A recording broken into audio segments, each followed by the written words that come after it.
Hey, everybody. Welcome to the Jesus is My Friend podcast. Today I'm going to talk to you about anger. And the passages come from Matthew chapter 5, verses 21 through verses 26.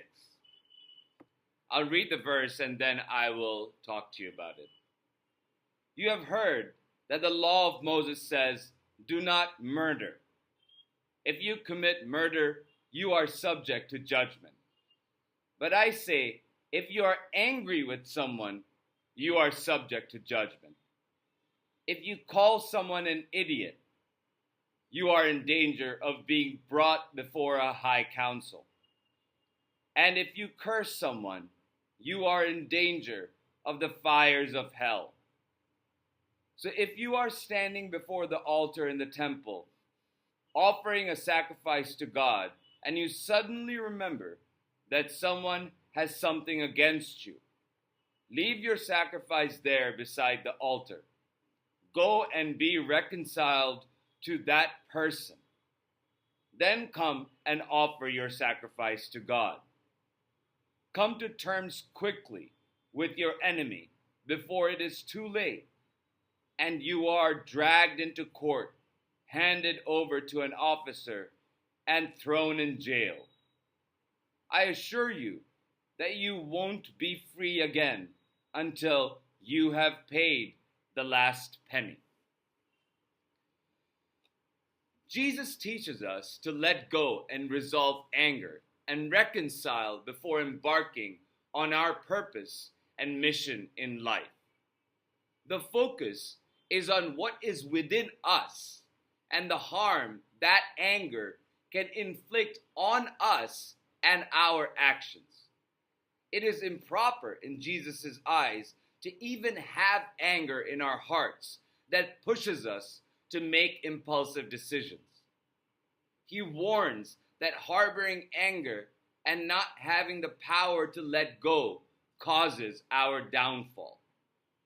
We must not come to God with offerings when we have anger in our hearts. We must lighten the heart by renouncing anger so we aren't consumed by it when we walk the way Jesus guides. Because we cannot walk the path Jesus guides with anger and animosity in our hearts. Letting go of that anger requires the mercy and grace Jesus speaks about when he starts preaching. It requires the ability to understand other perspectives than just our own, and have the capacity to forgive and accept responsibility. Jesus guides us to come to terms with our enemies.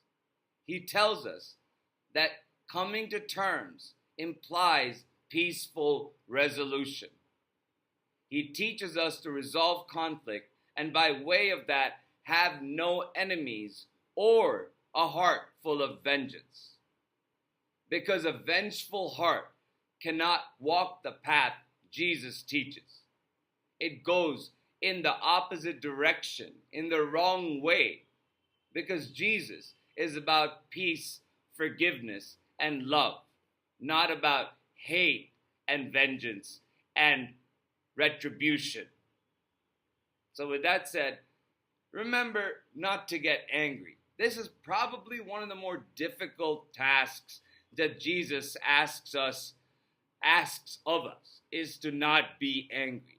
And if we do get angry, to let go of our anger. And we see in the Bible itself, in Jesus' actions itself, that there are times in which it is difficult even for Jesus to hold his temper. But it is important, as Jesus says, to relinquish our anger, to leave it outside the altar, to leave it outside the path that he teaches us to walk. So thank you for listening, and I will talk to you soon.